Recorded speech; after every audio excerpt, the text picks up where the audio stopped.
Suaraku kedengeran ya Mbak Mei?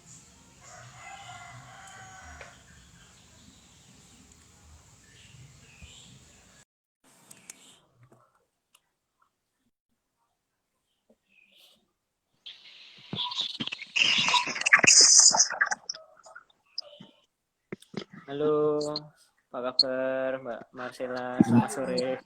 Baik, kurang tinggi.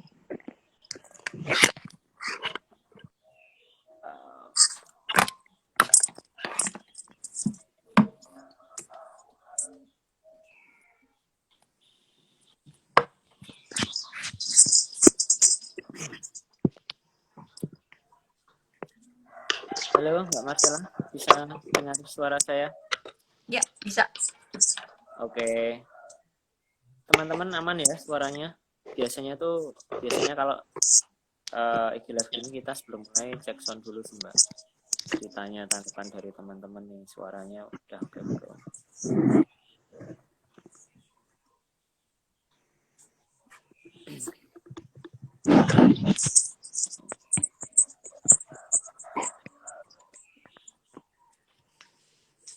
Oke, sepertinya sudah. Oh ya, ada yang balas tuh aman. Oke. Halo, selamat sore Mbak Marcella, apa kabar? Sore, baik. Sebelumnya salam kenal, saya Rifki ini dari Terasmita.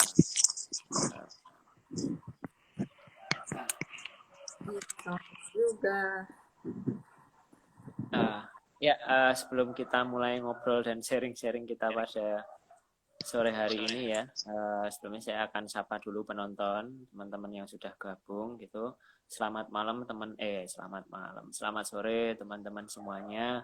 Kembali lagi sore ini kita dalam acara TM Share. Kali ini sudah volume ke-63. Nah, pada kesempatan sore hari ini kita akan membahas satu tema yang lumayan menarik ya dan asik nih. Jadi temanya adalah Marcella, kisah sustainable fashion dalam 3 tahun.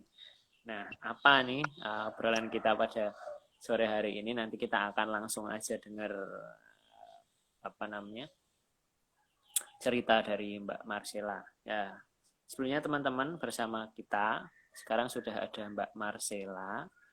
Halo Mbak Marcella.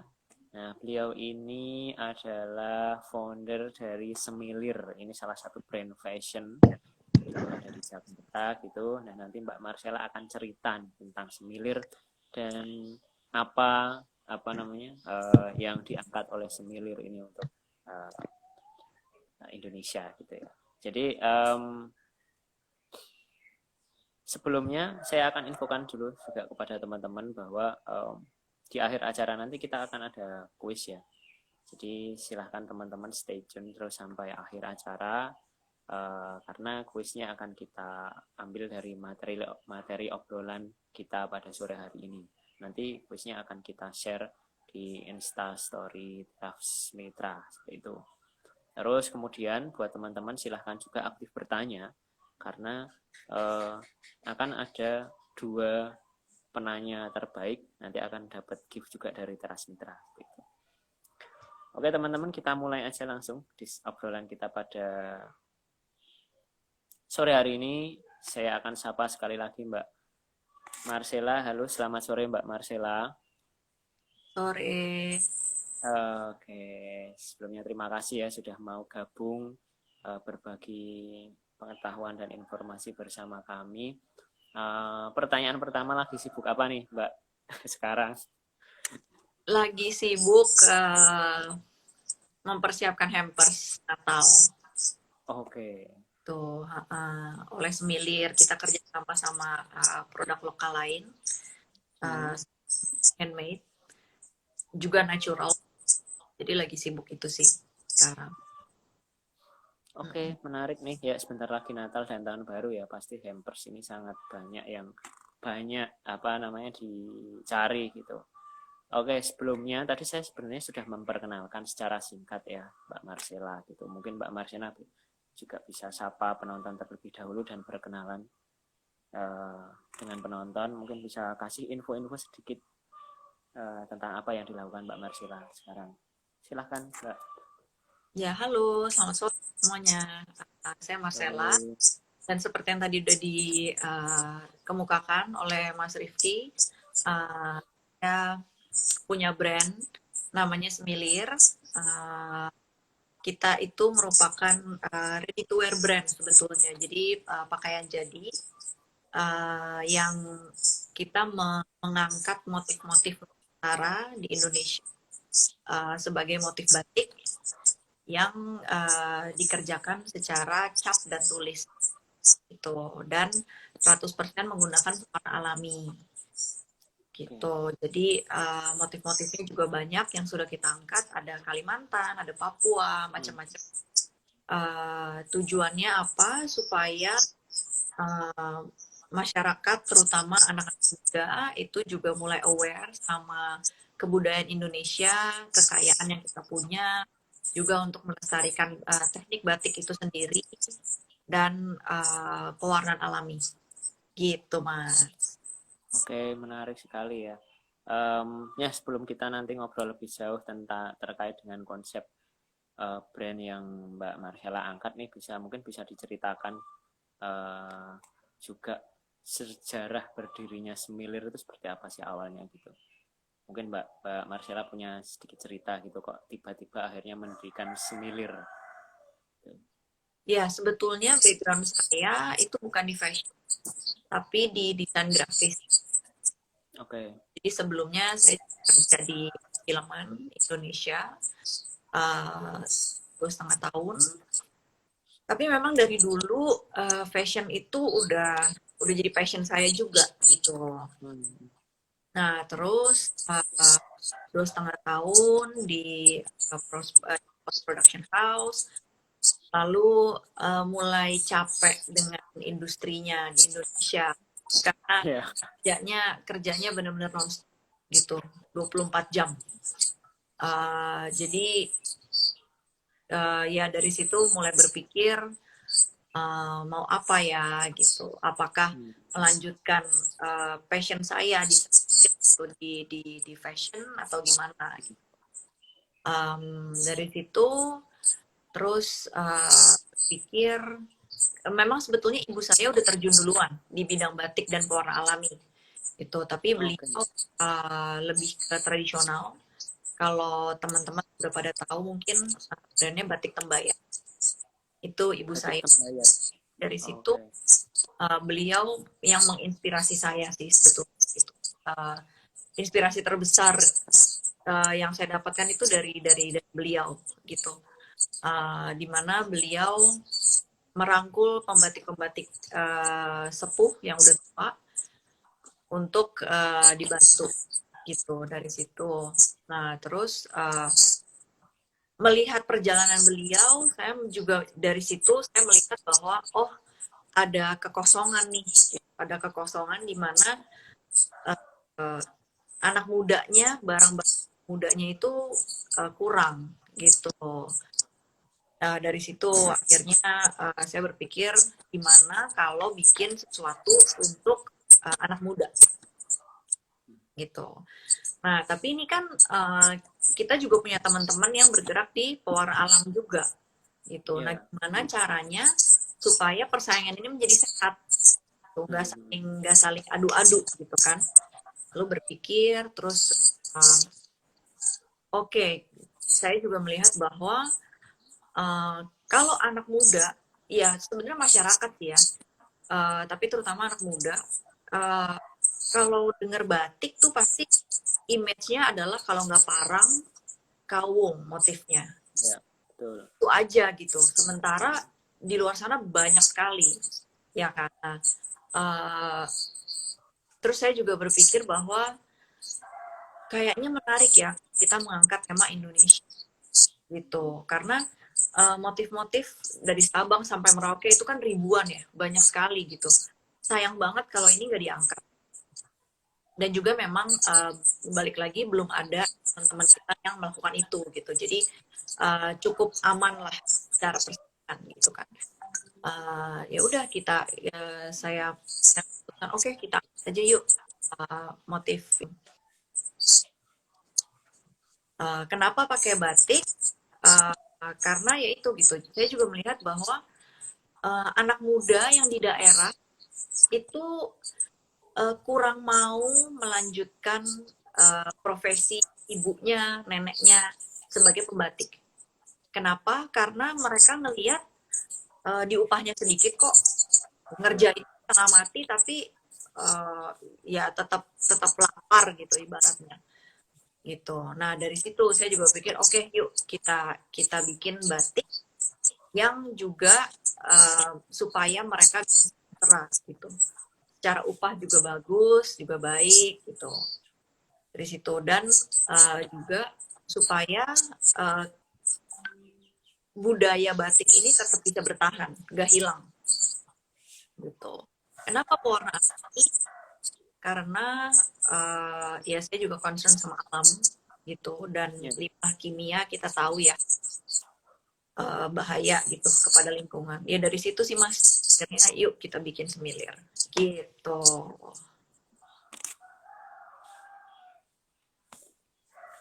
Oke, menarik sekali ya. Jadi ini sebenarnya ada pertanyaan lagi yang mau saya lontarkan tapi sudah sedikit terjawab. Mungkin ada alasan lain nih, nanti mungkin bisa di-share juga ke teman-teman. Uh, jadi apa yang kemudian uh, memutuskan Mbak Marcella ini memutuskan untuk memilih konsep fashion berkelanjutan dan ramah lingkungan gitu. Mungkin tadi sudah sempat disinggung juga gitu. Ini mungkin bisa dijabarkan lagi. Kenapa fashion? Karena balik lagi targetnya kan anak muda ya. Gitu. Walaupun sih makin kesini banyak anak muda yang mau memakai kain, tapi kan kalau anak muda zaman sekarang kan maunya ini praktis. Gitu. Nah dari situ saya berpikir ya udah kita bikin aja yuk produk baju jadi gitu. Jadi mereka pun lebih tertarik gitu kayak oh iya nih bajunya lucu ya gitu. Oh iya saya bisa pakai ke kantor, saya bisa pakai hangout, bisa bahkan ke pantai, ke Bali. Gitu. Jadi lebih luas gitu. Itu kenapa memilih pakaian jadi. Tuh. Kenapa pilih sustainable? Karena bahkan dari sebelum saya memulai semilir itu juga saya sendiri di sehari-harinya pun udah mempraktekkan itu gitu. Yang saya udah mengurangi single use plastik atau plastik sekali pakai itu. Terus juga udah jarang banget beli baju dari fast fashion merek-merek ya luar lah yang kita tahu ya kayak yang di mall-mall gitu itu kan fast fashion itu. Nah dari situ dan saya juga pengen merangkul anak-anak muda untuk memulai sesuatu yang sustainable. Dari situ sih makanya pilih sustainable. Tuh. Oke, memang dari awalnya memang dari diri sendiri.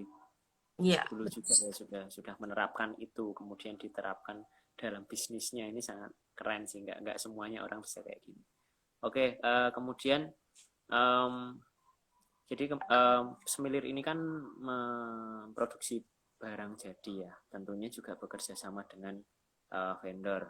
Nah, kebetulan kan memang untuk saat ini yang diproduksi adalah batik. Nah, apakah Semilir juga bekerja sama dengan pengrajin lokal gitu dan bagaimana bentuk kerjasama yang dibangun?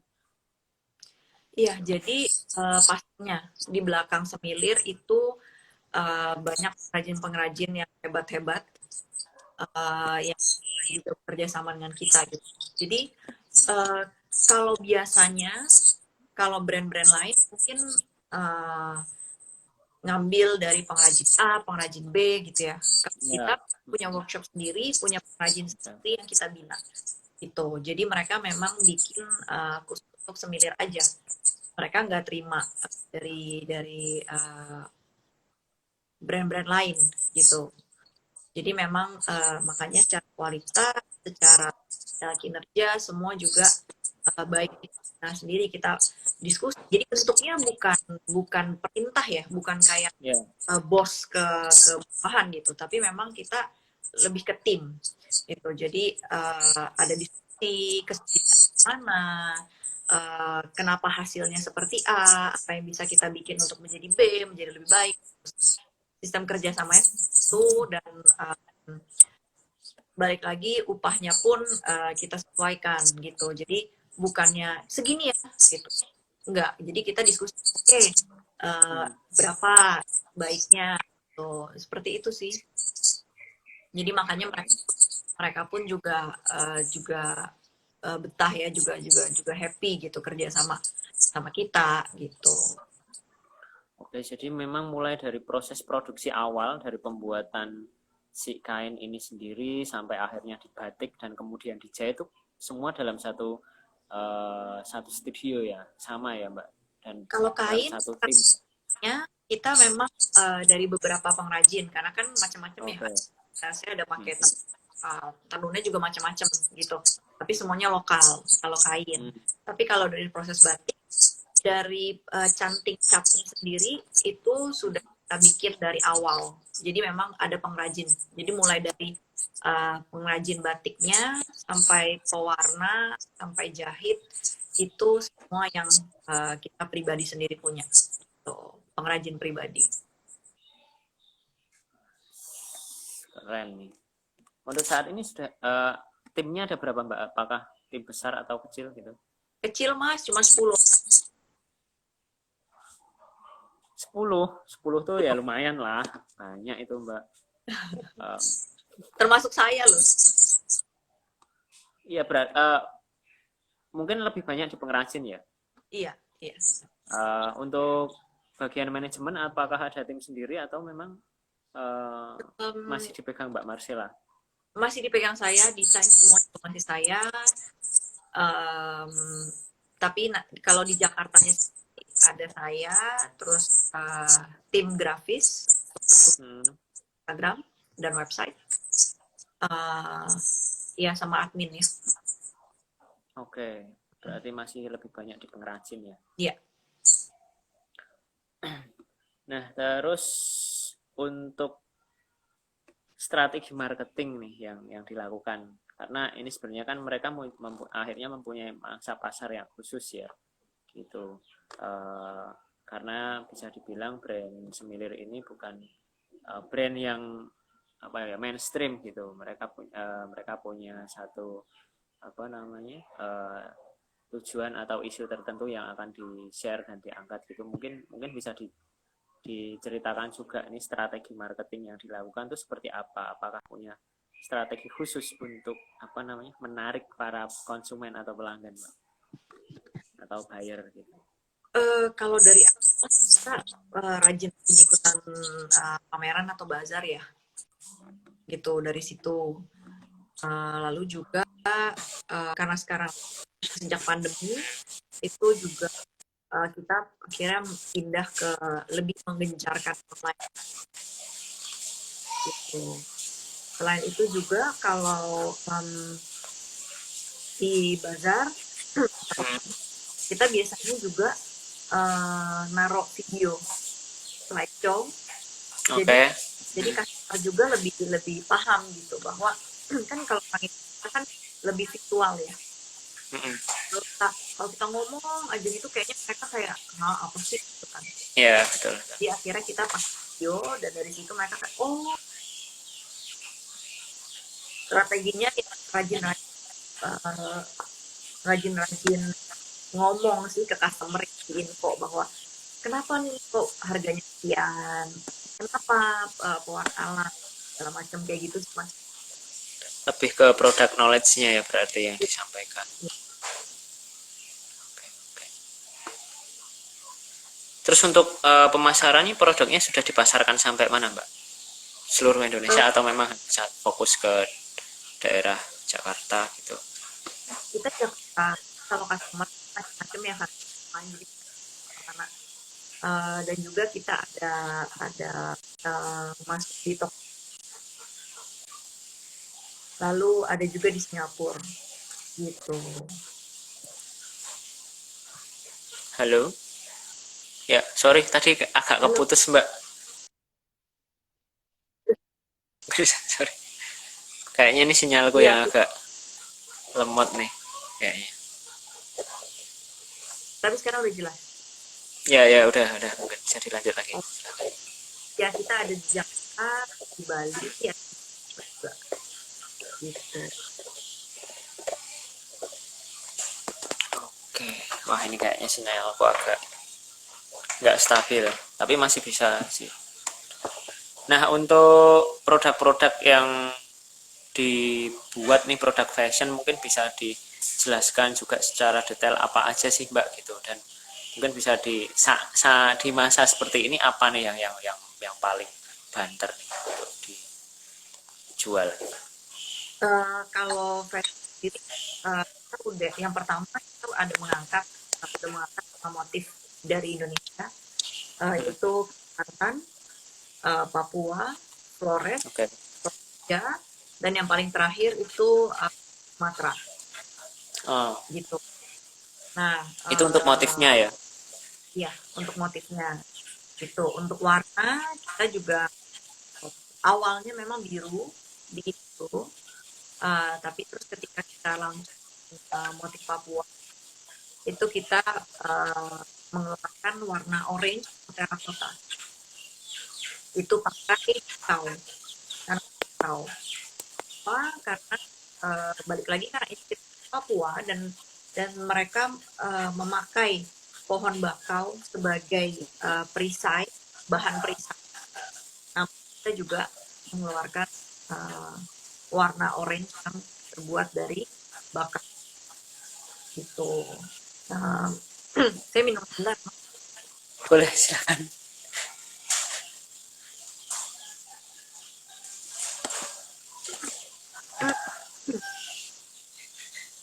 Nah, lalu untuk yang Toraja itu karena kan Toraja ritualnya kuat sekali ya. Kita Hmm. menggunakan warna hitam gitu, dan uh, Sumatera juga kita pakai warna gitu. Dan untuk itemnya kita standar sih, maksudnya ada bawahan, ada kan, ada dress, itu ada bawahan pun ada rok, ada kulot Hmm. gitu. Dan bahan-bahan yang kita pakai pun aman, adem, jadi bisa dipakai di situasi panas Jakarta gitu, gitu Mas. Terus sejak pandemi kita mengeluarkan masker Hmm. kain, karena kan memang judulnya juga sustainable, jadi kita ajak masyarakat untuk yuk kita pakai masker yang uh, bisa dipakai ulang gitu, masker kain, Ya. masker medis yang sekali pakai itu karena mungkin udah banyak orang yang tahu, tapi sejak pandemi itu sampah-sampah masker dan sarung tangan plastik ataupun karet Betul. itu semua berakhirnya di laut Betul. gitu. Lalu sekarang mau Christmas, hampersnya juga kita bukan ready tapi ke home ya, Ya. produk-produk untuk di rumah seperti plate, makan piring di meja makan, dan table runner gitu. Jadi kita walaupun Christmasnya di rumah tetap bisa meriah dan cantik rumah gitu Mas. Oke. Ya, menarik banget nih buat teman-teman. Jadi buat teman-teman tadi yang tertarik buat beli produknya Semilir, termasuk tadi hampersnya, aku lihat tadi di Instagram juga udah launching ya. Teman-teman bisa langsung cek aja di Instagramnya Semilir. Nanti di sana banyak banget katalog-katalog produknya gitu. Terus sudah ada info kontaknya juga ya Mbak di situ. Tinggal apa namanya, hubungin aja, dan dipasarkan selain selain di Instagram melalui apa, web juga ada ya.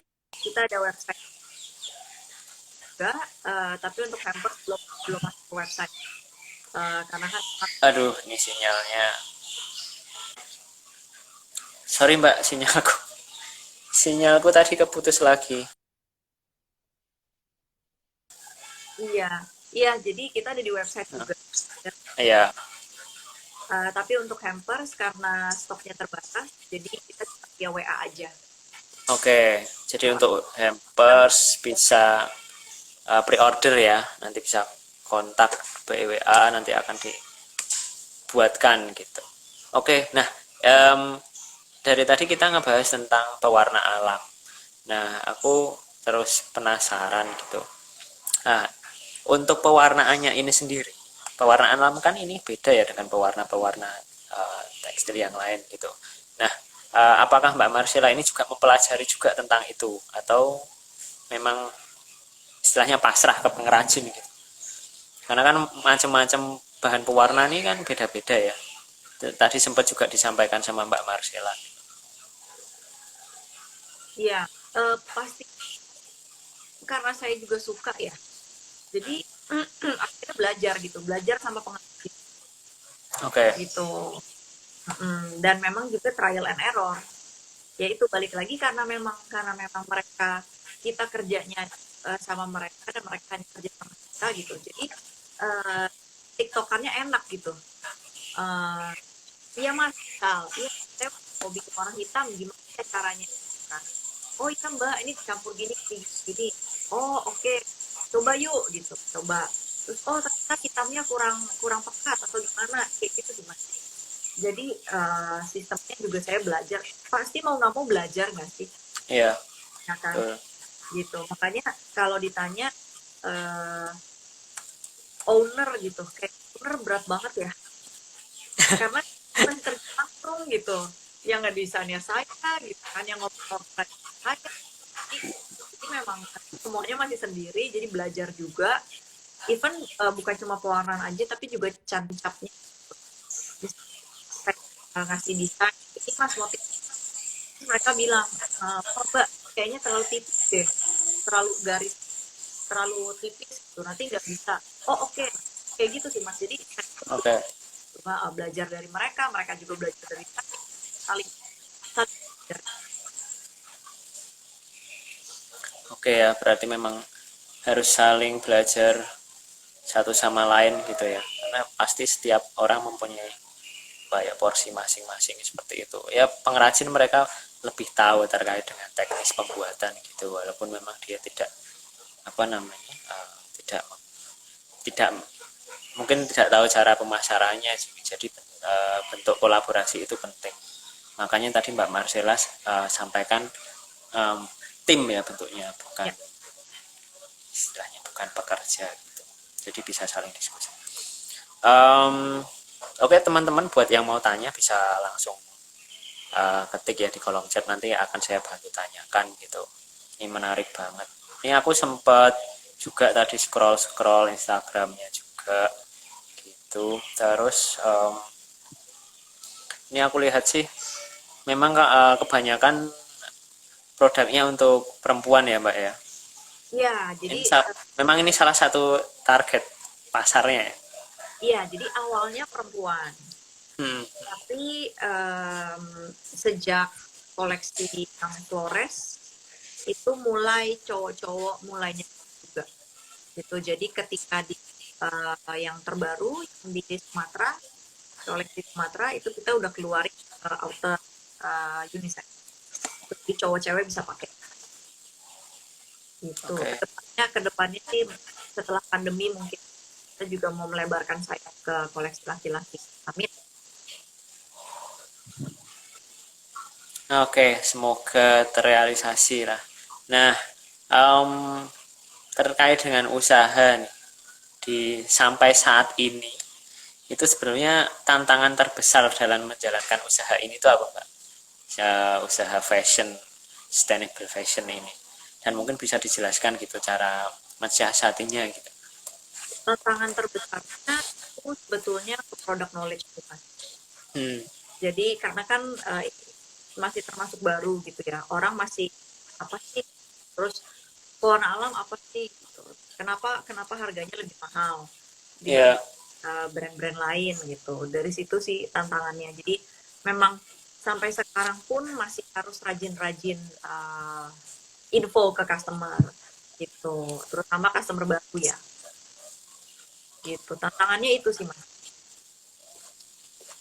oke, jadi pokoknya nggak bosan-bosan memberikan apa info tentang produk knowledge ya gitu, memang karena ya setiap customer kan mempunyai karakter yang beda-beda ya Mbak ya. Ya betul. Ada yang memang langsung sudah tahu, oh ini memang harganya lebih mahal karena mungkin warna alam atau apa. Ada yang memang Kalau alam, nyinyir dulu gitu juga ada.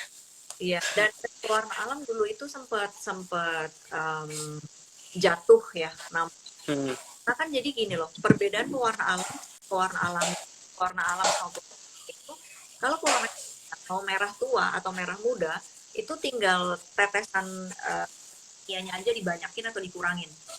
ya, Tapi celupnya sekali, karena selesai jadi gitu. ya, Warna alam itu beda gitu.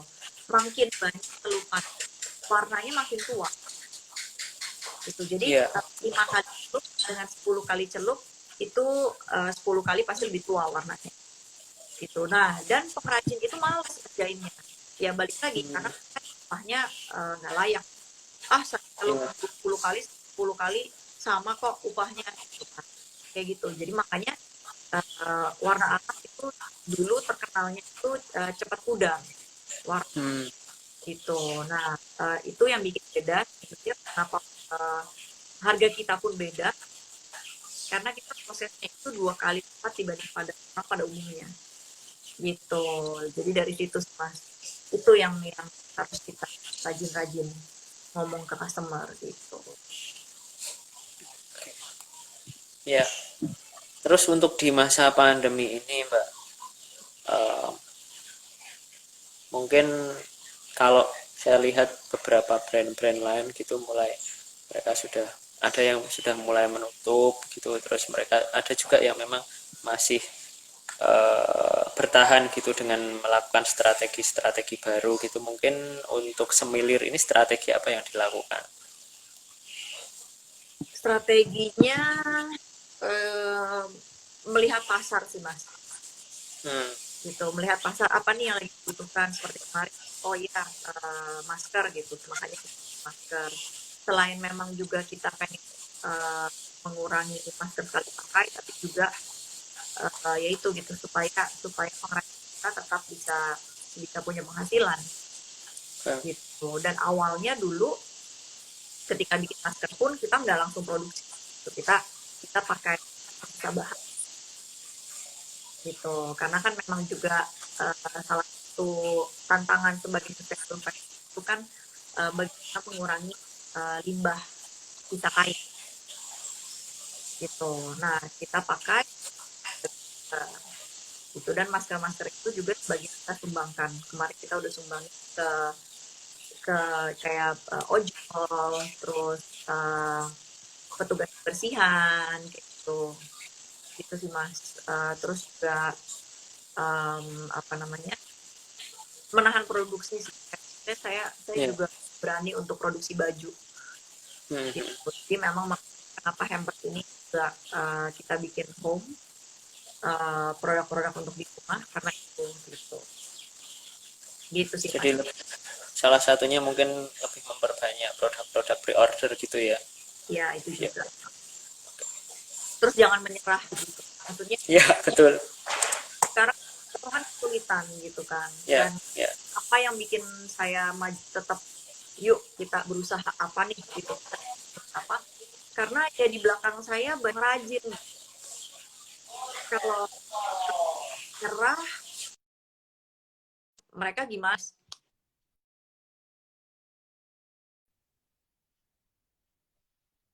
Sorry Mbak, tadi ke freeze lagi. Sorry. Ini kayaknya sinyal saya memang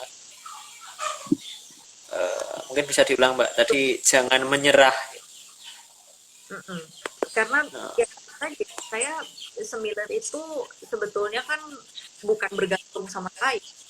ya, Sembilan justru karena pengrajin gitu kan. betul. Tanpa pengrajin saya bisa apa? Saya cuma punya ide doang gitu kan.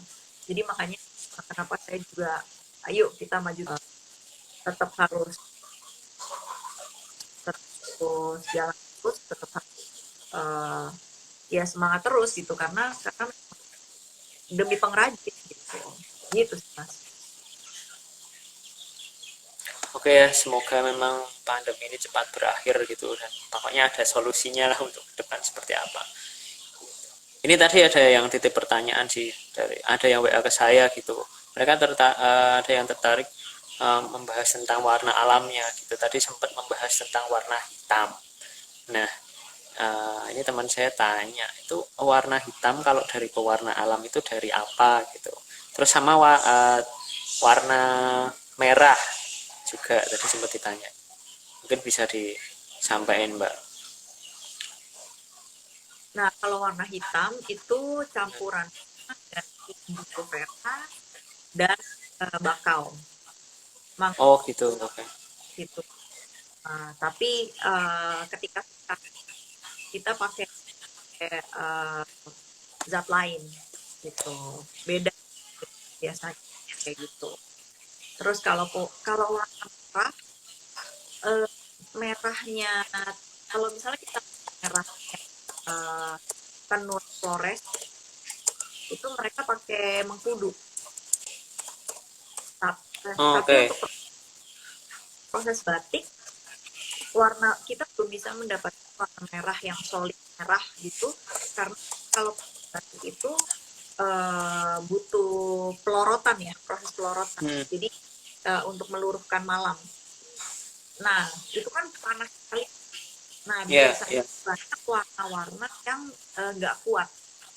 Pudar ya. Jadi pudar.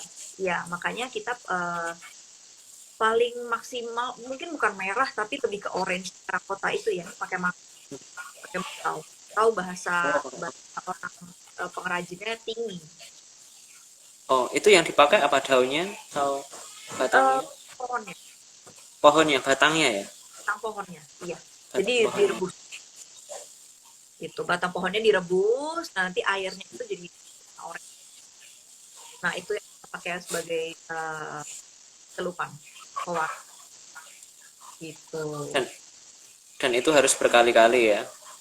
Iya, berkali-kali. Dan berkali-kali itu maksudnya bukan sekali, 2 kali jemur gitu, enggak ya. Jadi sekali jemur, kering, celup lagi, jemur lagi, celup lagi. Tuh.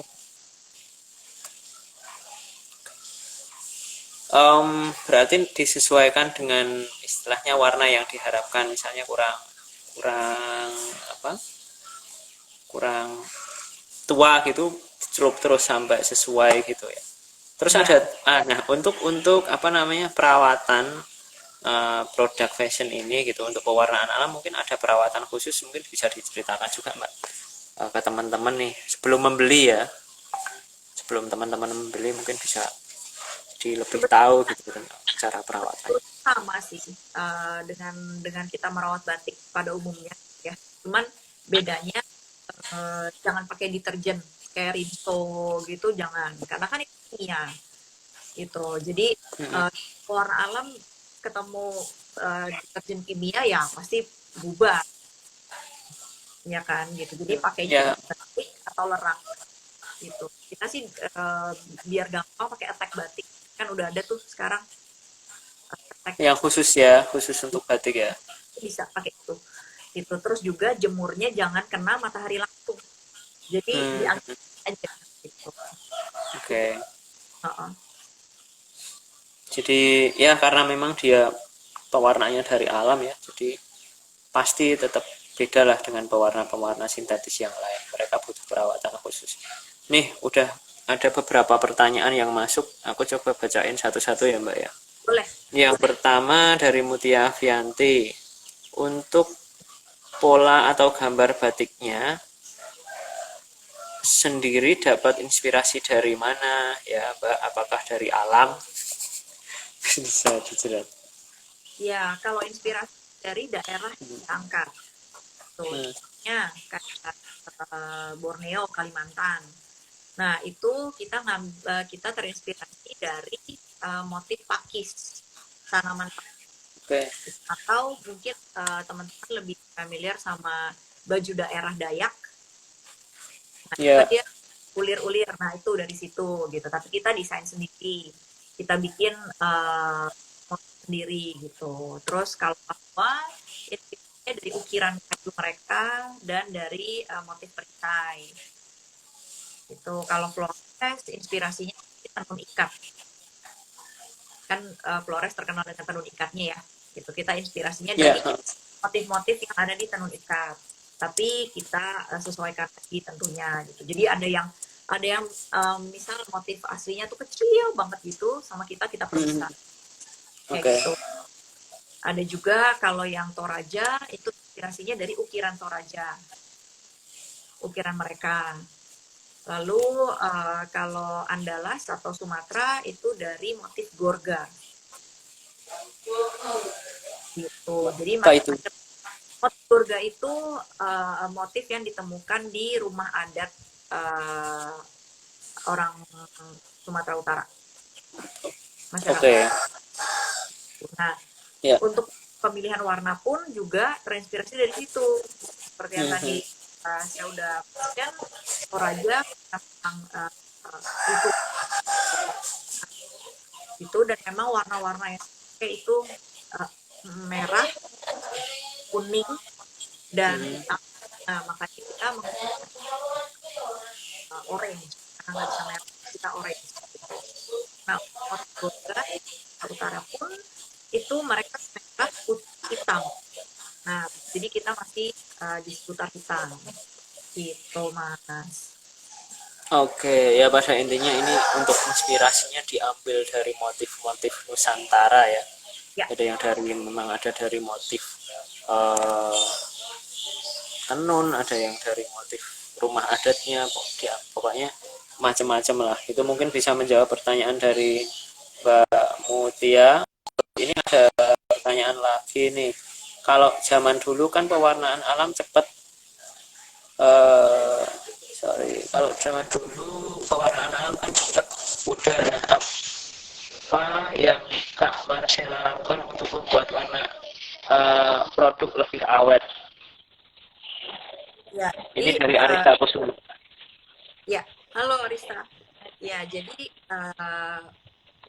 seperti yang tadi ya, warna namanya warna alami. Misal dia 10 kali celup gitu. Nah, biasanya kalau rajin lain itu jadi kalau warna alami kita memerlukan proses fiksasi atau proses penyikatan warna ke alat kain. Ya.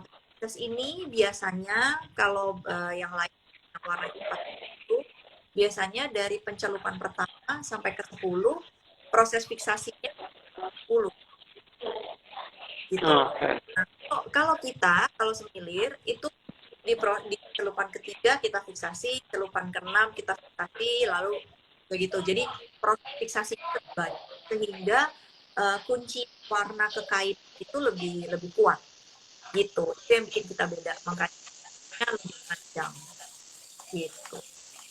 Oke, jadi beberapa kali fiksasi ya. Ya, Ya, itu Mbak. Semoga bisa menjawab pertanyaannya. Terus ini ada pertanyaan lagi masuk dari Mbak Mei Sabto. Sumber-sumber referensi warna pewarna alam dan sejarahnya dari mana saja Mbak? Sukses terus ya. Ini mungkin tadi sudah sempat disampaikan juga ya.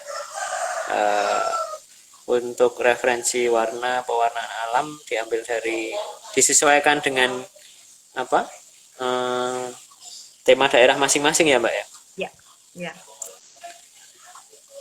Juga kita ada coba-coba. Misal nih kita mau bikin warna hijau, kita coba yuk campur warna indigo dan jolawe, Oke. kayak gitu. Bisa nggak hijaunya jadi apa?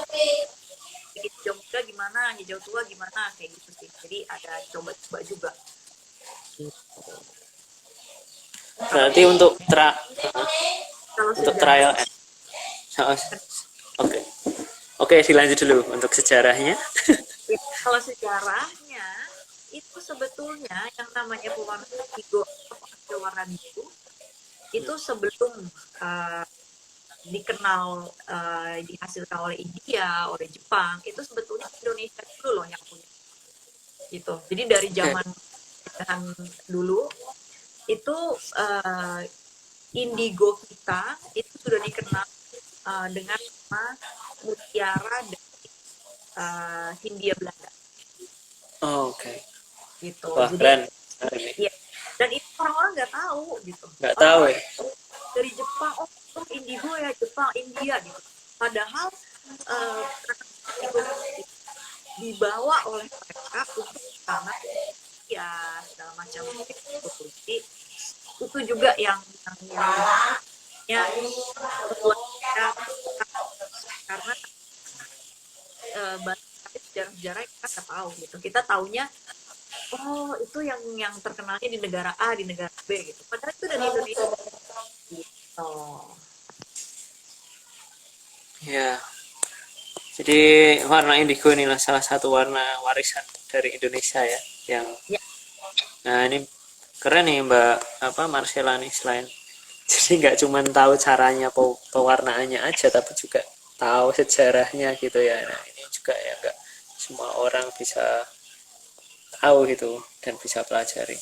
Oke, ini ada satu pertanyaan lagi dari Mbak Fitria Rock. Untuk pemasaran selama ini yang paling banyak lewat apa Mbak? Apakah melayani custom product? jadi kalau selama ini sebelum pandemi itu ke bazar-bazar offline gitu. Um, ya karena kan memang juga butuh untuk produk knowledge customer gitu. Tapi Ya, nah sebenarnya dari sebelum pandemi pun kita udah pelan-pelan bergerak ke online gitu. Nah sejak pandemi ini lebih ke online. Kita ada join online bazar, terus juga endorse gitu sih. oke, gitu Mbak Fitria. Untuk untuk custom produk kita paling kalau misalnya baju jadi lebih size aja. Jadi misal kita size-nya SML gitu. Customer Oke. ada yang mau S, bisa. Polanya tetap pola kita. Jadi gradingnya dari grading size kita gitu. Atau misal celana gitu ya. Dia misal badannya terlalu tinggi, dia mau di celananya dipendekin, itu masih bisa. Yang kayak gitu-gitu aja sih. Jadi bukan yang bener-bener custom based on badan dia banget gitu, enggak. Kita nggak terima. Gitu, Mbak. Oke, jadi untuk model tetap dari semilir ya. Ya. Oh. Ini kayak ada satu pertanyaan aja, Mas, dari barista. Oh iya, ini ada satu pertanyaan lagi dari Mbak Arista. Terus berapa lama proses pembuatan satu baju dari awal sampai menjadi sebuah baju ready to wear? Nah, Oke, ini juga menarik nih kalau pertanyaan. kalau kita mempersiapkan koleksi, jadi dari nol ya, dari anggap kita dari mulai dicap, sampai cap, sampai jadi itu 3 bulan.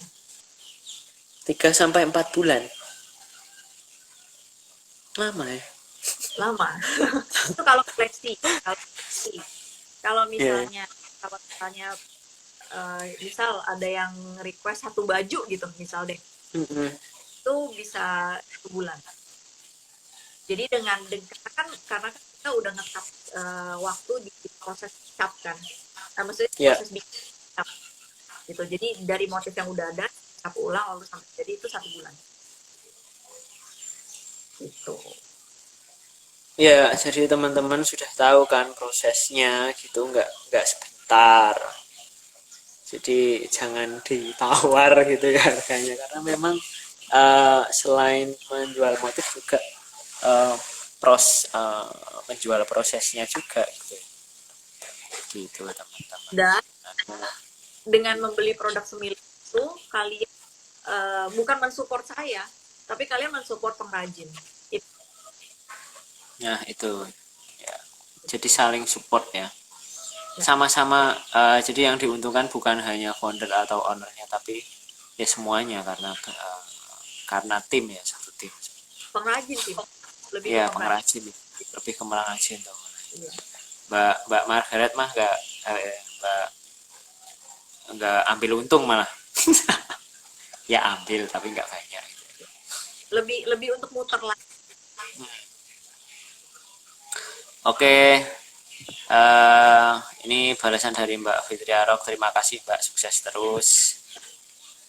Untuk Mbak Arista Kusuma juga thank you.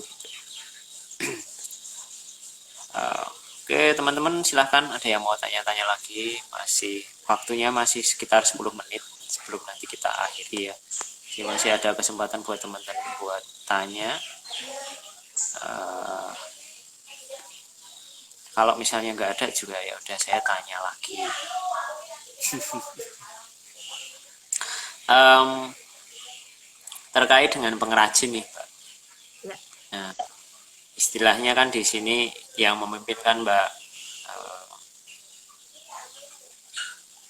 Marcella ya sebagai ownernya gitu. Mungkin ada kendala nggak sih hanya mendirect para pengrajin ini gitu untuk merealisasikan apa yang ide yang Mbak Marcella punya gitu.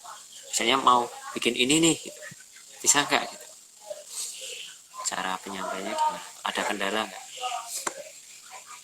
Um, karena timnya tim anak muda, jadi mereka pun juga udah nggak gaptek gitu. Makanya ketika awal memang saya masih main sana gitu ya. Mereka di bla tapi makin ke situ udah by WA mas gitu. Jadi apa mau motifnya full berapa meter tuh, terus mau nyelupnya warnanya seperti apa, terus kan memang sebelum produksi kita coba dulu gitu, misal ada canting cap baru gitu ya, udah sesuai nih hasil, setelah dicap lalu dicelup warna mana bagus atau enggak gitu, atau apakah harus ada perbaikan gitu sih mas. Jadi kalau kendala enggak sih, paling kayak aja sama kualitas gitu. Wah, yuk kita bikin yang bagus gitu sih mas. Oke, ya aman ya karena memang berarti untuk pengrajinnya memang masih muda-muda semua ya. Iya, iya. Jadi saya kira pengrajin cap itu yang pembuat canting cap dan yang ngecap itu awalnya dia pengangguran. Tapi karena dia mau belajar, ya udah yuk kita belajar. Kamu belajar cap, hasilnya seperti apa, yang itu seperti apa, kayak gitu. Terus juga karena dia cukup ulet, tangannya cukup terampil, makanya kita tanya, yuk belajar bikin cantik. Ya mau, ya udah gitu dari situ. Gitu sih mas. Oke, berarti memang ada nggak semuanya itu mereka sudah bisa ya ketika jadi timnya Mbak Marcella nih. Memang ada yang memang benar-benar belajar dari nol gitu ya. Iya. Wah, keren banget nih. Berarti harus sabar, benar-benar sabar ya ngasih apa? Istilahnya memberikan pendidikan kepada mereka terkait dengan pewarnaan alam dan proses produksi. Ini ada pertanyaan masuk lagi, masih sama dari Mbak Arista Kusuma ya. Karena produk pewarnaan alam itu kan modalnya cukup mahal dan pembelinya pun tidak dari segala kalangan. Bagaimana cara Mbak Sela untuk menghindari penumpukan stok produk? Produksi yang banyak.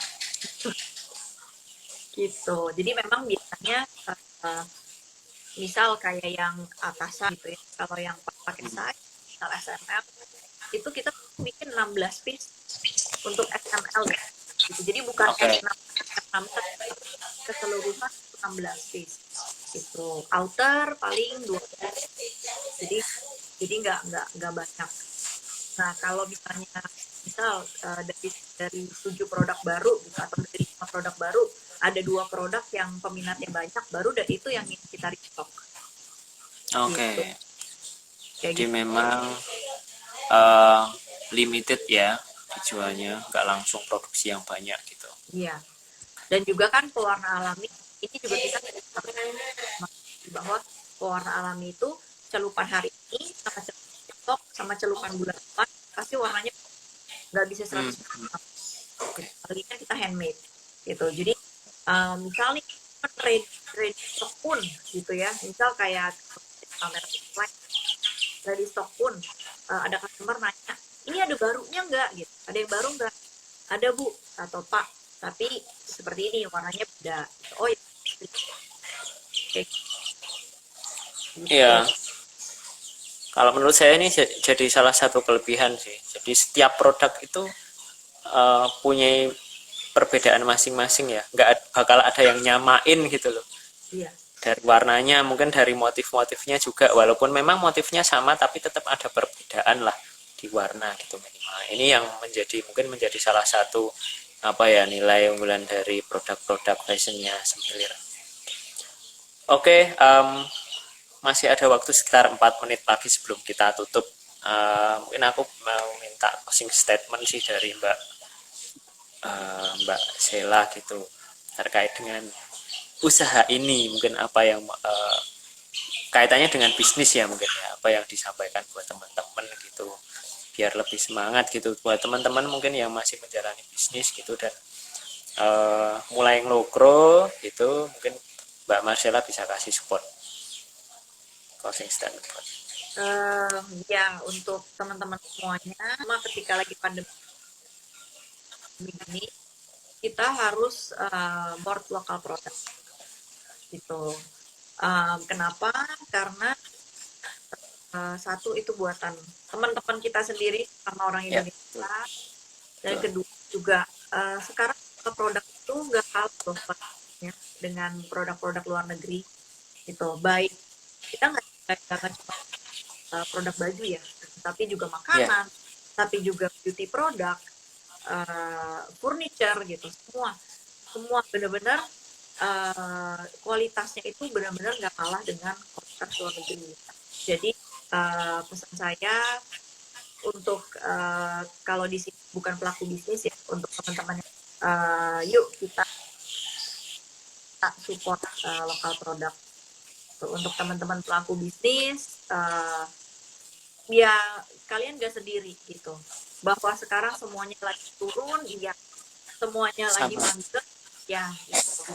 Tapi percayalah bahwa banyak jalan menuju Roma gitu. Selama kita mencintai produk kita sendiri, pasti akan ada jalan gitu. Tinggal kitanya mau berpikir 2 kali, 1000 kali keras atau enggak gitu.